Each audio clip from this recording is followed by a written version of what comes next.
चले हेडिंग देंगे wheat stone bridge.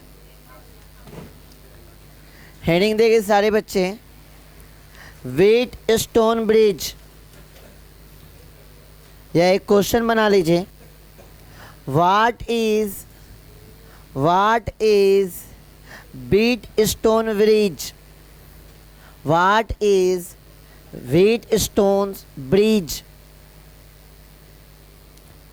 Wheat stone bridge give its principal gives its principal theory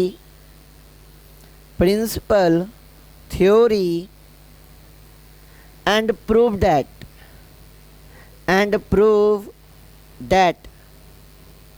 principal theory and prove that।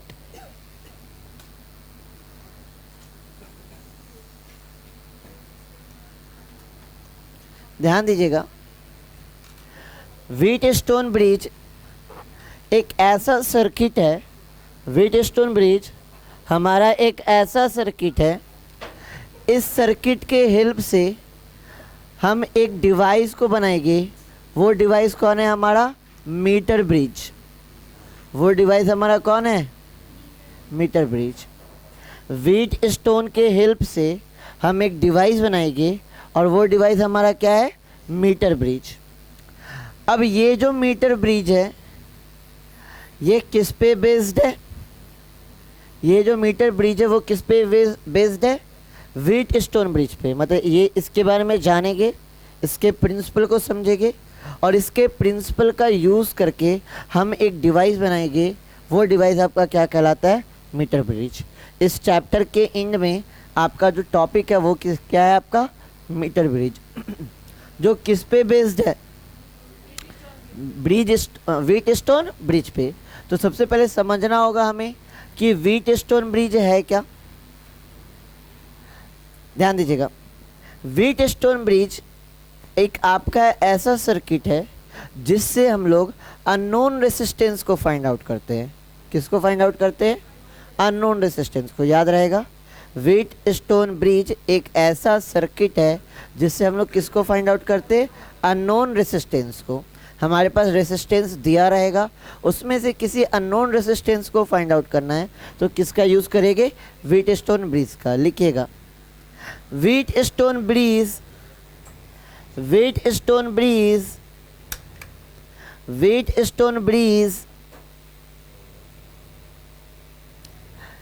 is an wheat stone bridge is an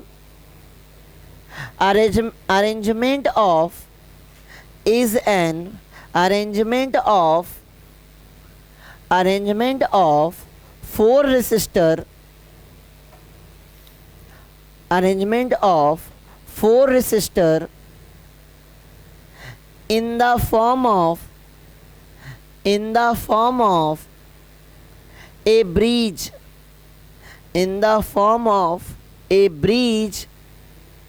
used for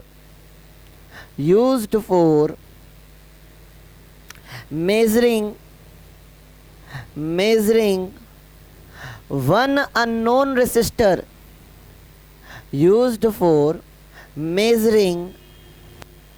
one unknown resistor, in terms of other three known resistor, in terms of other three known resistor।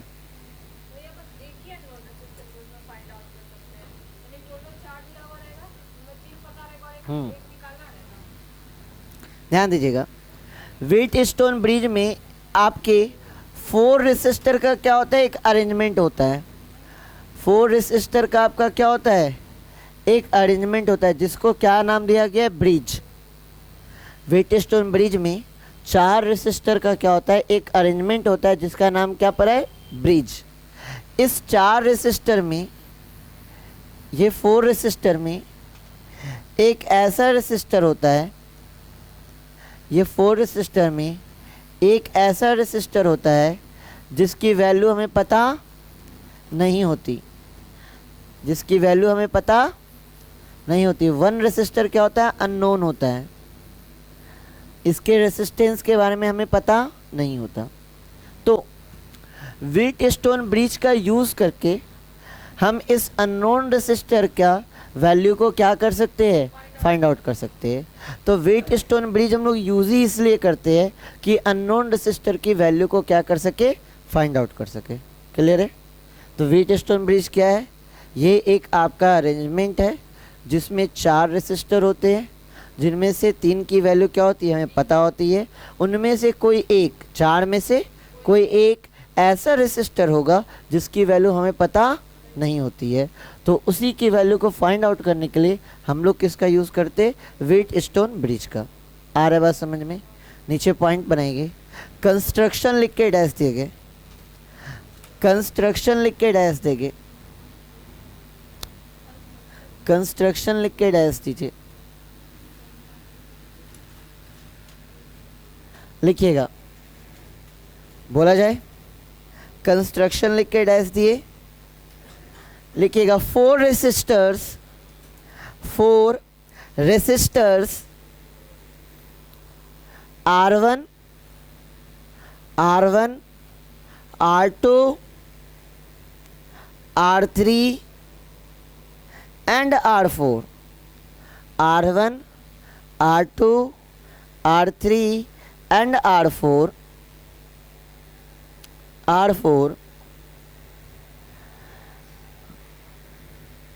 are arranged in the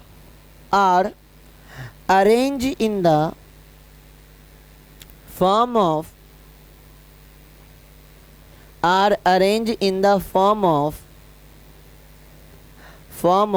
a bridge, shown in a figure,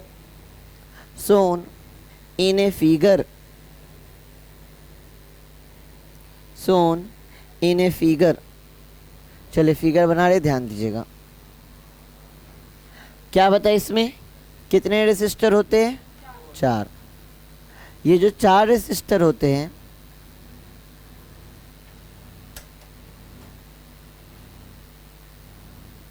ये चारों resistor rectangle के according arrange होते हैं। Figure बना रहे, समझ में आएगा।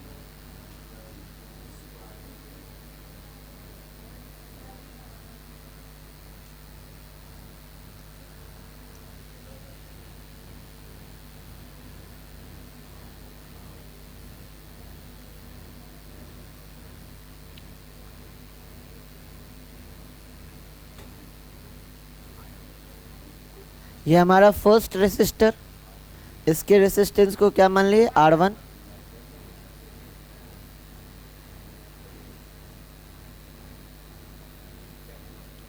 ये हमारा सेकेंड रेसिस्टर, इसके रेसिस्टेंस को क्या मान लिए? R2।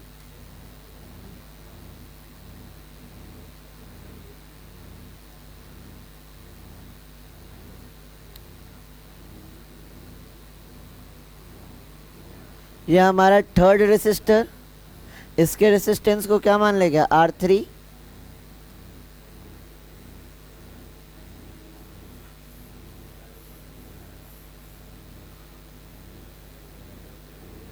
यह हमारा फोर्थ रेसिस्टर,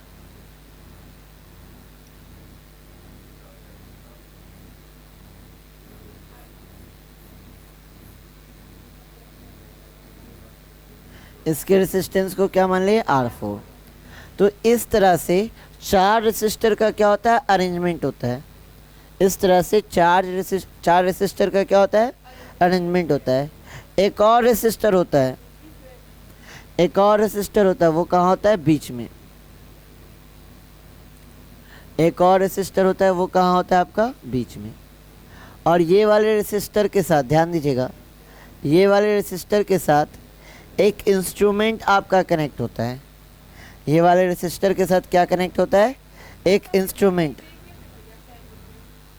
ये वाले के साथ क्या लगा रहता है? एक इंस्ट्रूमेंट, जिसको हम लोग कहते हैं गैल्वेनोमीटर। क्या कहते हैं? गैल्वेनोमीटर। इसको क्या कहते हैं? गैल्वेनोमीटर।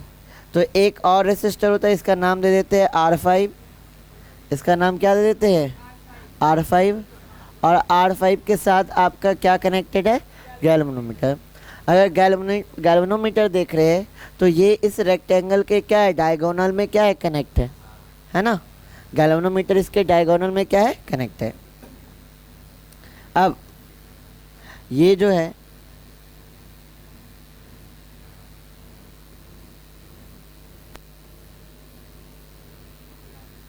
किससे कनेक्टेड है? ये कनेक्टेड है आपके बैटरी से। ये कनेक्टेड है किससे? बैटरी से।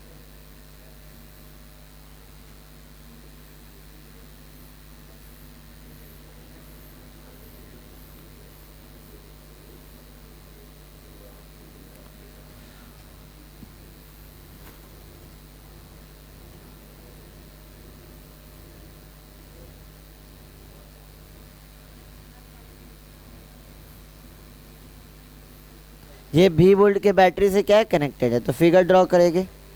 सारे बच्चे फिगर ड्रॉ कीजिए फटाफट। हाँ बता रहे, सब बता रहे हैं हम। आप फिगर ड्रॉ कीजिए, सब कुछ हम आपको बता के चलेंगे। जैसे जैसे आगे बढ़ेगा आपका सब कुछ क्लियर हो जाएगा।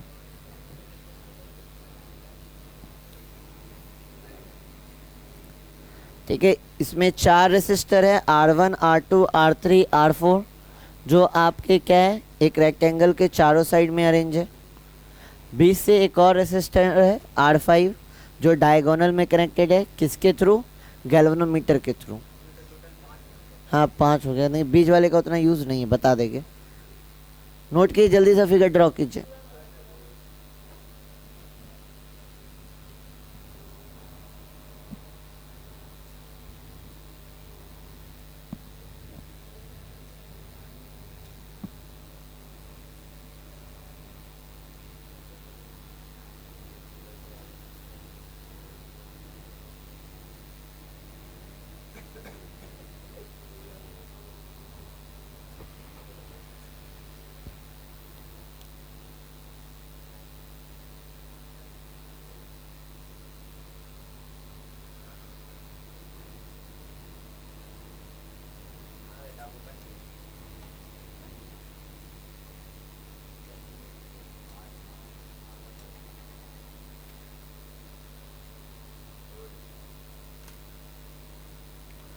चलिए, यहाँ देखा जाए, हो गया फिगर?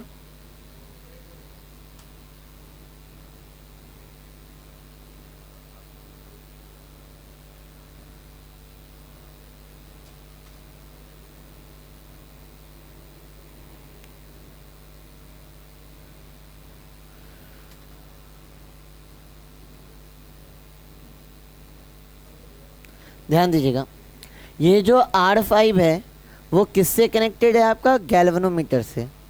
R5 जो है हमारा वो किससे कनेक्टेड है? गैल्वेनोमीटर से। ये जो गैल्वेनोमीटर है ये एक डिवाइस है। गैल्वेनोमीटर क्या है? एक डिवाइस है जो आपका मेजरिंग करता है करंट को। गैल्वेनोमीटर एक डिवाइस है जो किसको मेज़र करता है? करंट को।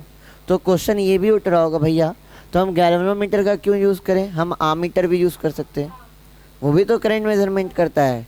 लेकिन गैल्वेनोमीटर और आमीटर में थोड़ा सा डिफरेंस है। गैल्वेनोमीटर आपका इतना ज़्यादा सेंसिटिव होता है कि ये छोटे से छोटे करंट को भी क्या कर सकता है? मेज़रमेंट कर सकता है। गैल्वेनोमीटर में हम छोटे से छोटे करंट को भी क्या कर सकते हैं? मेज़रमेंट कर सकते हैं। वैसे करंट जो माइक्रो एम्पियर में हो, वैसे करंट जो माइक्रो एम्पियर में भी हो, तो उसका भी मेज़रमेंट किससे हो सकता है? गैल्वेनोमीटर से। लेकिन आमीटर में ऐसा नहीं होता, उसकी सेंसिटिविटी उतनी ज़्यादा अधिक नहीं होती, वो छोटे छोटे करंट को मेजरमेंट नहीं कर सकते। इसलिए हम लोग यहाँ पे बीच में क्या लगाए हैं? गैल्वेनोमीटर। नीचे लिखिएगा, फिगर के नीचे लिखिए, a source of battery V, a source of battery भी, ए सोर्स ऑफ बैटरी भी is connected, a source of battery B is connected between connected between point A and C, point A and C, a galvanometer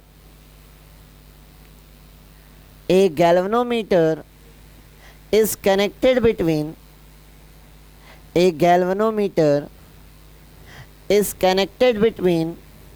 points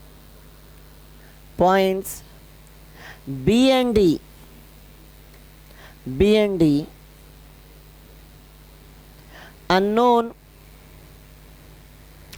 Unknown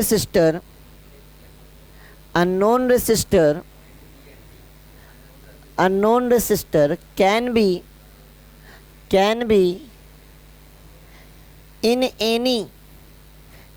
be in any of the forearm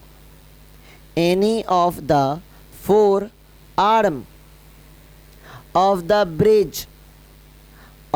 bridge R1, R2, R3 and R4. R1, R2, R3 and R4.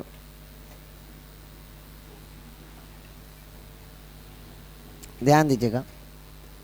अब यहाँ पे समझिए कैसे निकालते हैं, unknown resistor की value कैसे find होता है उसकी बात करते हैं। V वोल्ट के बैटरी से कनेक्टेड है, यहाँ से क्या निकलेगा, करंट निकलेगा। ये करंट कितना है, मान लेते हैं I। ये करंट कितना है, I। अब ये करंट I आपके सर्किट में घूमेगा, पॉइंट A तक तो क्या आ रहा होगा, I। पॉइंट A तक क्या आ रहा होगा, I। यहाँ पे आने का रास्ता क्या है, बटा है। रास्ता बटा है तो इधर चला जाएगा I1, इधर चला जाएगा I1, इधर कितना चला जाएगा I2, इधर कितना आ जाएगा I1 और इधर कितना आ जाएगा I2। अब हमें प्रूफ करना है कि गैल्वेनोमीटर से हम किस तरह से अननोन रेसिस्टर फाइंड आउट कर सकते हैं। मान लिया जाए कि इस बीच वाले से किससे, R5 से, किससे, R5 से करंट आपका कितना फ्लो हो रहा है, 0। करंट आपका कितना फ्लो हो रहा है, 0। हाँ, ये इस चीज़ को मान लिया जाए कि बीच वाले से करंट कितना फ्लो हो रहा है, 0। कैसे 0 फ्लो होगा उसकी भी बात करेंगे। अभी हमने मान लिया है कि बीच वाले से कितना करंट फ्लो हो रहा है, 0। बीच वाले से कितना करंट फ्लो हो रहा है, 0। I1 इधर से आते हुए कहाँ जाएगा, इधर आएगा। ये हो गया I1। I2 इधर से होते हुए किधर जाएगा, इधर जाएगा। पॉइंट C पर मिलके वापस से ये क्या बन जाएंगे, I, क्योंकि यही I ना डिवाइड हुआ है I1 और I2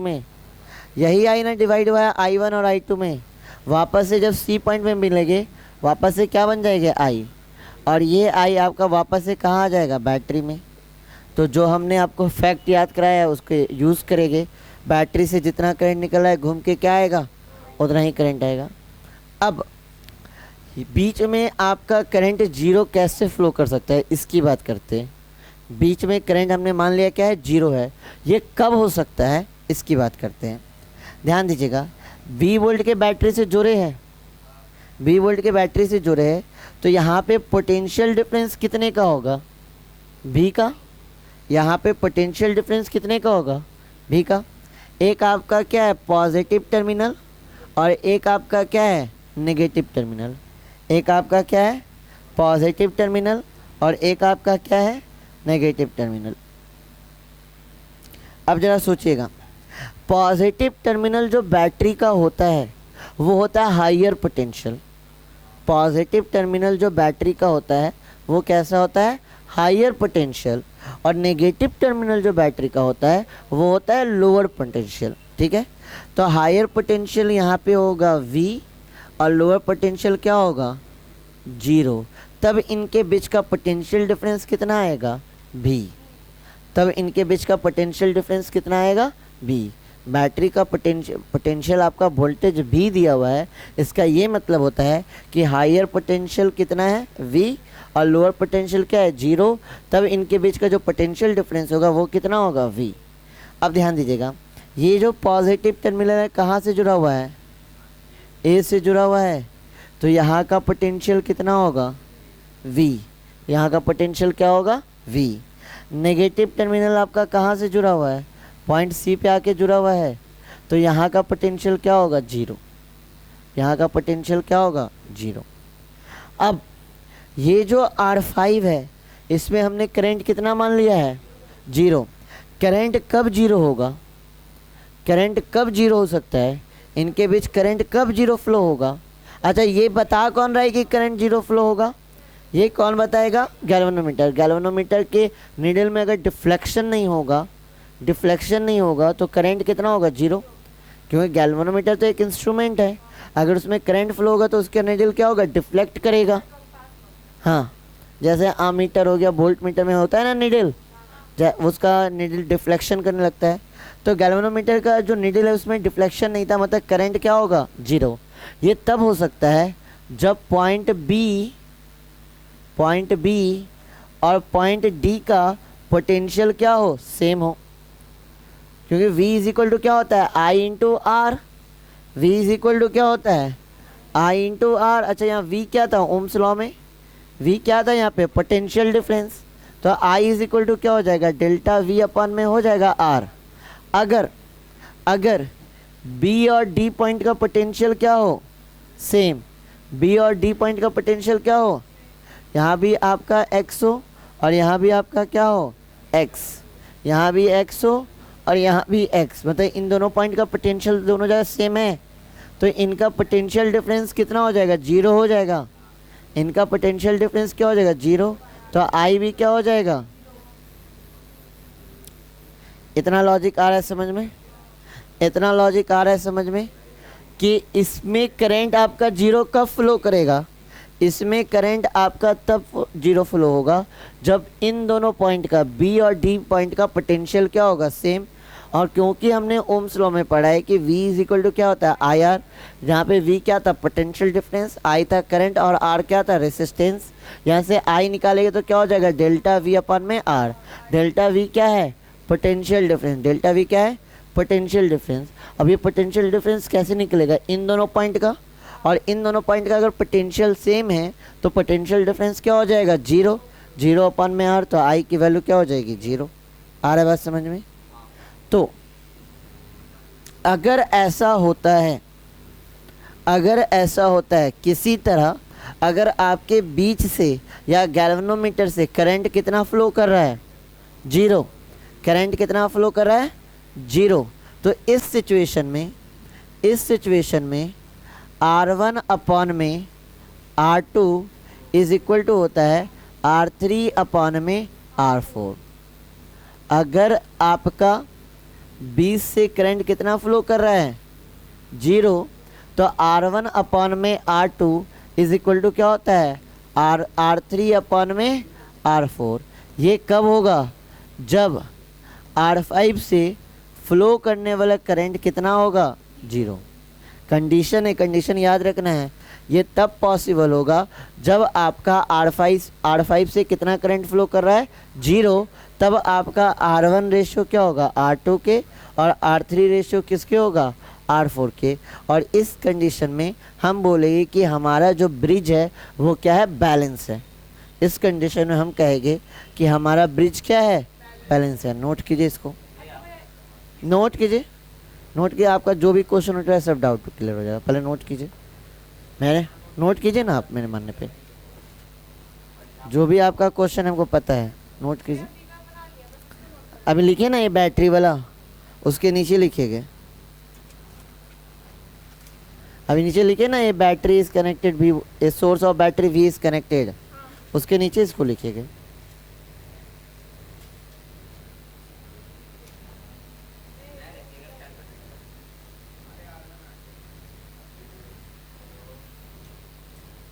फिगर में जो जो चीज़ ऐड की है उसको ऐड कर लीजिए, फिगर में जो जो चीज़ ऐड की है उसको ऐड कर लीजिए।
हाँ, आप इसमें करंट कब इसमें जीरो फ्लो हो सकता है, जब इन दोनों पॉइंट का पोटेंशियल क्या होगा, सेम। यही कंडीशन है जब इसमें करंट जीरो हो सकता है, अदरवाइज तो होगा ही नहीं। अगर वोल्टेज की कुछ भी वैल्यू होती तो आई की वैल्यू होती। हो गया। प्रिंसिपल लिख के डैश देंगे, जल्दी कीजिए।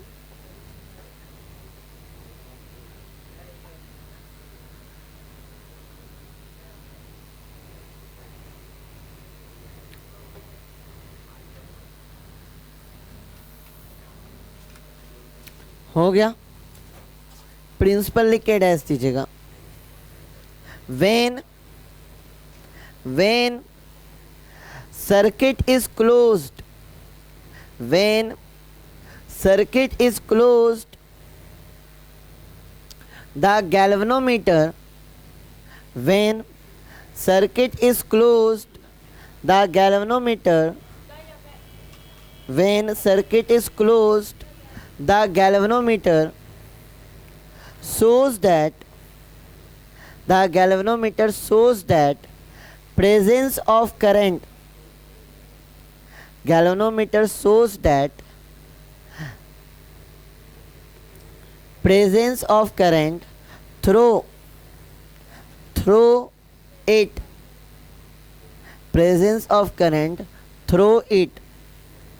The value of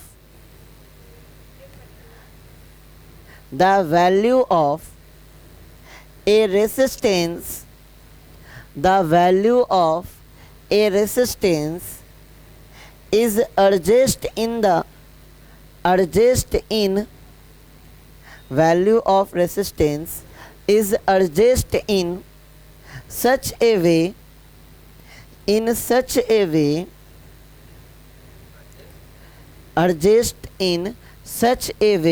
that the galvanometer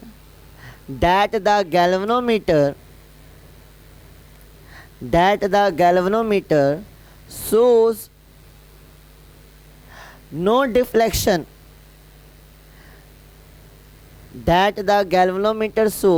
no deflection, and this stage the potential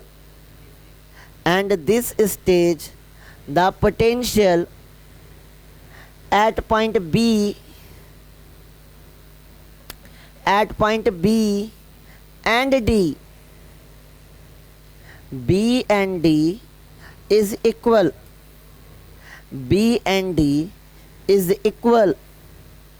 and no current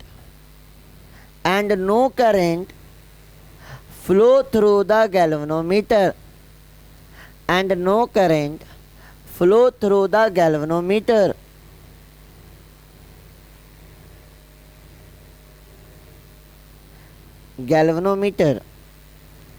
The Wheatstone bridge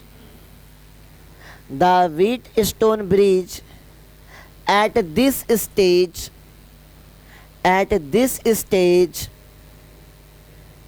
is said to be the Wheatstone bridge of this stage is said to be balance and the ratio of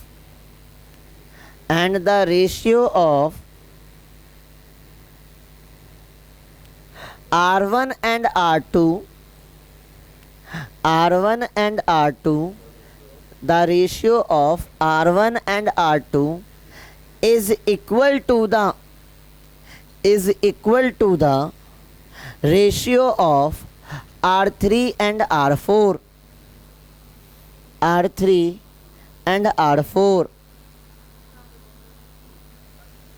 नहीं, ये था आपका Wheatstone bridge. आया समझ में? क्योंकि scientist जिन्होंने बनाया उन्हीं का नाम था व्हीटस्टोन। हाँ, 1860 में ये दिया गया, 1860 में। ठीक है, क्लियर है? ये बैलेंस सिचुएशन में कब होगा, ध्यान रखना है। बैलेंस सिचुएशन में तब होगा जब आपके बीच से कितना करंट जाए, मतलब R5 से अगर करंट 0 जा रहा है, R5 से करंट आपका कितना जा रहा है, 0 जा रहा है, तो R1 ratio R2 is equal to क्या हो जाएगा, R3 रेशियो R4 के। या आप ऐसा भी समझ सकते हैं कि अगर किसी सर्किट में R1 रेशियो क्या हो, R2 इज इक्वल टू क्या हो, R3 रेशियो R4, तो बीच में से करंट कितना जाएगा, 0। आप ऐसे भी समझ सकते हैं, दोनों तरीके से इस कंडीशन को समझिए। अगर आपके किसी सर्किट में बीच में करंट कितना फ्लो कर रहा है, 0 फ्लो कर रहा है, तो R1 ratio R2 is equal to क्या हो जाएगा, R3 रेशियो R4 के। इसका उल्टा भी समझिए, अगर किसी सर्किट में R1 रेशियो क्या हो, R2 इज इक्वल टू क्या हो, R3 रेशियो क्या के, R4 के, तो बीच से कितना करंट फ्लो करेगा, 0। क्लियर है। अभी हम क्या मान लेते हैं, अभी हम मान लेते हैं कि बीच से कितना करंट फ्लो कर रहा है, 0। अभी हम क्या मान लिए, हमने एक कंडीशन लगा दिया कि बीच से कितना करंट फ्लो कर रहा है, 0। अगर बीच से करंट 0 फ्लो कर रहा है तो ये चीज़ आना चाहिए, ये चीज़ आना चाहिए। चलिए करते हैं प्रूफ। I0 नहीं रहा तब आपका R1 ratio R2 is not equal to होगा R3 रेशियो R4 के।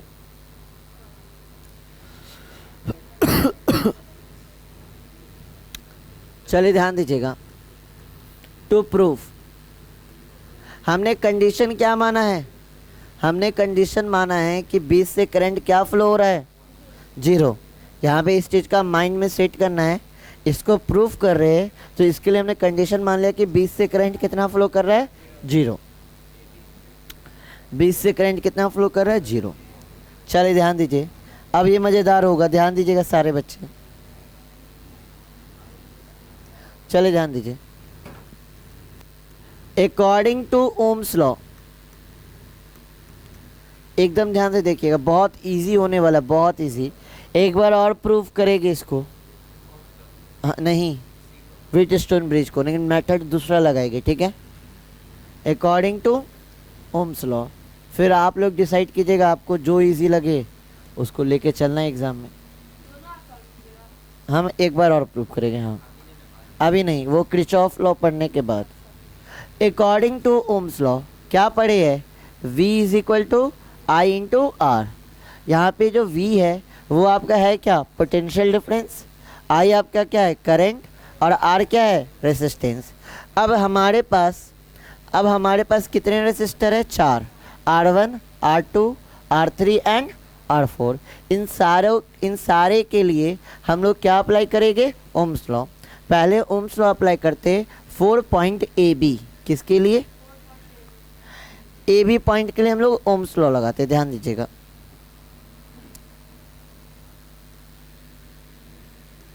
एक एक बच्चे का फोकस यहाँ होना चाहिए। 4 पॉइंट AB क्या लगाना है हमें, ओम्स लॉ। क्या लगाना है, delta V is equal to I into R. Delta V है क्या, पोटेंशियल डिफरेंस। किसके बीच के पोटेंशियल डिफरेंस को देखेंगे, A और B के बीच के।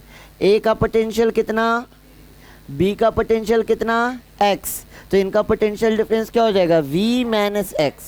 इनका पोटेंशियल डिफरेंस क्या होगा, V माइनस X होगा। करंट कितना फ्लो कर रहा है, I1, रेसिस्टेंस कितना, R1। तो यहाँ पे अगर ओम्स लॉ लगाएंगे तो V minus X is equal to I1 into R1। क्या इसमें किसी बच्चे को कोई डाउट, क्लियर। अब आगे बात करते हैं, अब किसके लिए लगाएंगे, 4 point AD, 4 point AD, 4 point AD। चलिए चेक कीजिएगा,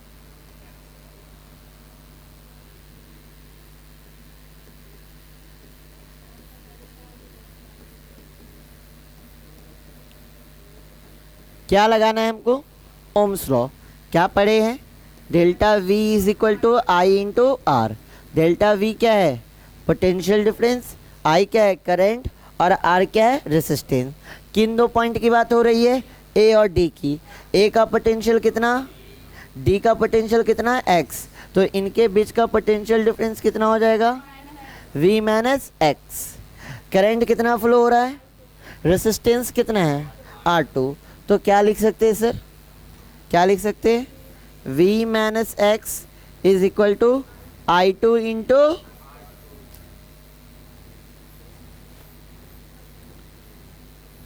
क्या इसमें कोई दिक्कत, यहाँ तक में किसी बच्चे को कोई दिक्कत है तो बोलिए, यहाँ तक में किसी बच्चे को कोई दिक्कत है तो बोलिए। चलिए आगे बढ़ते हैं, चलिए ध्यान दीजिएगा। 4 पॉइंट अब किनके बीच, अब किनके बीच, बी और सी के बीच, ठीक है। 4 पॉइंट बी सी क्या अप्लाई करेंगे, Ohm's law, delta V is equal to क्या हो जाएगा, I into R. Delta V क्या है, पोटेंशियल डिफरेंस, डेल्टा वी है क्या, पोटेंशियल डिफरेंस। देखिए बी का पोटेंशियल कितना है एक्स और सी का पोटेंशियल क्या है 0, तो एक्स माइनस क्या हो जाएगा, एक्स माइनस 0, एक्स माइनस 0। आई क्या है, आई क्या है करंट, कितना कितना करंट फ्लो हो रहा है I1, रेसिस्टेंस कितना है R3, तो क्या हो जाएगा I1 इंटू R3। क्लियर है ये चीज़, इसको मान लेते हैं इक्वेशन नंबर 3, ठीक है ना। चलिए ध्यान दीजिएगा। अब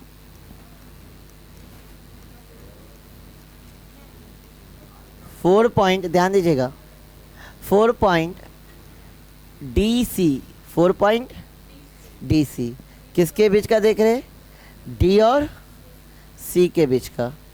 तो पोटेंशियल डिफरेंस क्या हो जाएगा एक्स माइनस 0, करंट कितना जा रहा है I2 और रेसिस्टेंस, हाँ हमको पता था यही होगा जब पीछे का चीज़ भूलते जाएंगे। Current higher potential to lower potential जाता है, हायर पोटेंशियल कौन है डी, और सी क्या हो गया लोअर पोटेंशियल, और पोटेंशियल डिफरेंस का मतलब क्या हो गया higher potential minus lower potential. याद आ गया पीछे का चीज़, करंट का डायरेक्शन ये है ना, ये मतलब हो गया हमारा क्या हायर पोटेंशियल, और ये क्या हो गया लोअर पोटेंशियल। क्लियर है ना ये चीज़, डाउट नहीं रहेगा, हाँ डाउट कुछ कोई भी चीज़ नहीं रखना है। चलिए क्या हो जाएगा एक्स माइनस 0, करंट कितना है I2, रेसिस्टेंस कितना है R4। इसको मान लीजिए क्वेश्चन 4। क्या यहाँ तक का सारा कॉन्सेप्ट क्लियर है, यहाँ तक का सबका कॉन्सेप्ट क्लियर है। अच्छा यहाँ पे एक चीज़ भूल गए,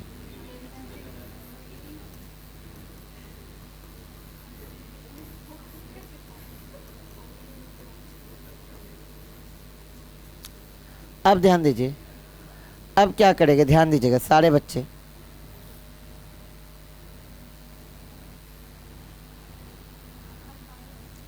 ध्यान दीजिएगा, dividing equation first and second, equation first और सेकंड को क्या लगा देंगे डिवाइड। चेक कीजिए इक्वेशन फर्स्ट क्या है ये है, इक्वेशन सेकंड क्या है ये है, LHS का है LHS से, RHS का RHS से। LHS कितना है V माइनस एक्स, इसका भी LHS कितना है V माइनस एक्स, इसका RHS कितना है I1 R1, इसका RHS कितना है I2 R2। कोई दिक्कत यहाँ पे कोई दिक्कत, ये कटेगा कितने बार में 1, क्रॉस मल्टीप्लिकेशन करें तो हो जाएगा I2 R2, क्या हो जाएगा I2 R2 बराबर क्या हो जाएगा I1 R1, होगा ना। ये I1 इधर इंटू में इधर आएगा तो I2 अपॉन में क्या हो जाएगा I1 इज इक्वल टू क्या हो जाएगा R1 अपॉन में R2, ये ना होगा R1 अपॉन में क्या हो जाएगा R2 होगा। कोई दिक्कत इसमें, इसको मान लेते हैं इक्वेशन नंबर 5, इसको क्या मान लेते हैं इक्वेशन नंबर 5। क्लियर है ये चीज़, अगले स्टेप में आते हैं। देखिए ऐसा एक बार पढ़ना है, ऐसा पढ़ना है कि जन्म जन्म तक याद रहे, भूलने का कोई गुंजाइश ना हो। Dividing equation third and fourth. चलिए ध्यान दीजिए इधर, इक्वेशन थर्ड और फोर्थ को क्या लगाएंगे, डिवाइड। चेक कर लीजिए थर्ड क्या है हमारा, x minus zero is equal to I1R3, x minus zero I2R4। देख लिए। चलिए आ जाते इधर, LHS का LHS से, LHS का LHS से, RHS का RHS से। क्या इसमें कोई डाउट? हो जाएगा ना। ये कितने बार में कैंसिल आउट, 1। क्रॉस मल्टीप्लिकेशन करें तो हो जाएगा I2 into R4 is equal to क्या हो जाएगा, I1 इंटू R3। तो लिख सकते हैं I2 अपॉन में I1, ये इंटू में इधर आएगा, डिवाइड में जाएगा, I2 अपॉन में I1 इज इक्वल टू क्या हो जाएगा, R3 अपॉन में R4, R3 अपॉन में R4। इसको इक्वेशन क्या मान लेंगे, 6। अब इक्वेशन इसको क्या मान लेंगे, 6। कोई डाउट? किन्हीं बच्चों को कोई डाउट?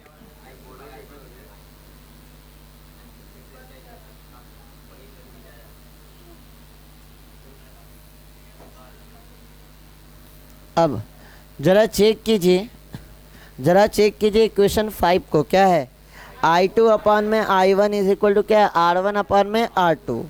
अब चेक कीजिए इक्वेशन 6 को। क्या है, I2 अपॉन में I1 is equal to R3 upon में R4।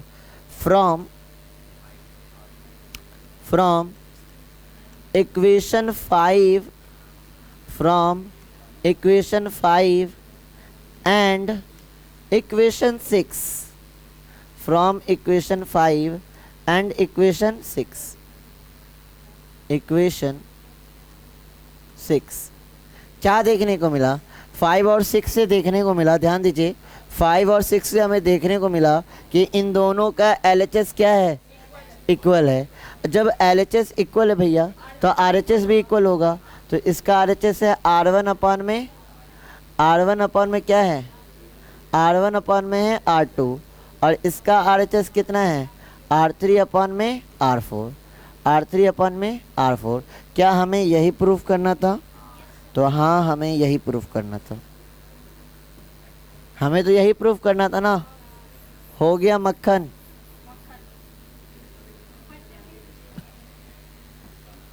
क्लियर है? ये था आपका व्हीट स्टोन का लॉजिक। क्लियर है? याद रहेगा? नोट डाउन कर लीजिए। कल इस पे एक बार और बता दे। क्लियर है? नोट डाउन कीजिए। यहाँ पर ध्यान दीजिए, व्हीट स्टोन ब्रिज का जो फिगर होता है, इसमें 4 रेसिस्टर होते हैं, और चारों रेसिस्टर एक रेक्टेंगल के आर्म पे क्या होते हैं, सिचुएटेड होते हैं। तो हमारे पास 4 रेसिस्टर है, R1, R2, R3, R4, जो एक रेक्टेंगल के आर्म पे आपका सिचुएटेड है। एक और रेसिस्टर क्या ले रहे हैं, 20 से इसके डायगोनल से, कौन ले रहे हैं, R5, और उस डायगोनल से जो ले रहे हैं उसमें क्या ऐड कर दे रहे, गैल्वेनोमीटर। एक जो इसका डायगोनल है वो उसे किससे कनेक्टेड कर दिए, सेल से या बैटरी से। बस यही है लॉजिक।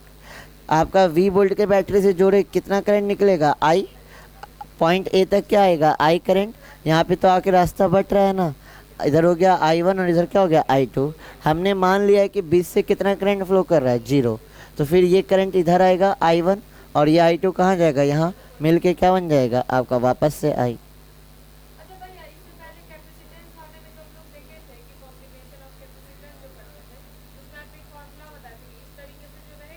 हाँ हाँ, 20 से हटा दे तो कंडीशन वही है ना। ये C1 वहाँ बताए थे, C1:C2 is equal to C3:C4। तो बीच वाले कैपेसिटर को हटा दे, क्योंकि बीच में से करंट क्या जा रहा है, 0। अब करंट 0 जा रहा है तो आपका ख़त्म हो गया। अब करंट 0 मतलब चार्ज भी यहाँ पे क्या होगा, 0 होगा। करंट 0 मतलब Q की वैल्यू भी क्या होगी, 0। वहाँ पे C इज इक्वल टू होता है Q इंटू V। Q आपका 0 तो C भी आपका क्या होगा, 0। इसलिए बीच वाले को हटा रहे थे। आ रहा है समझ में? क्लियर है? नोट कीजिए फटाफट। आज के लिए इतना ही रहने देते, कल बढ़ेंगे आगे, कल इस पे करेंगे क्वेश्चन और फिर बढ़ेंगे आगे। हाँ, व्हीट स्टोन ब्रिज पे क्वेश्चन करेंगे और फिर बढ़ेंगे आगे। नोट कीजिए।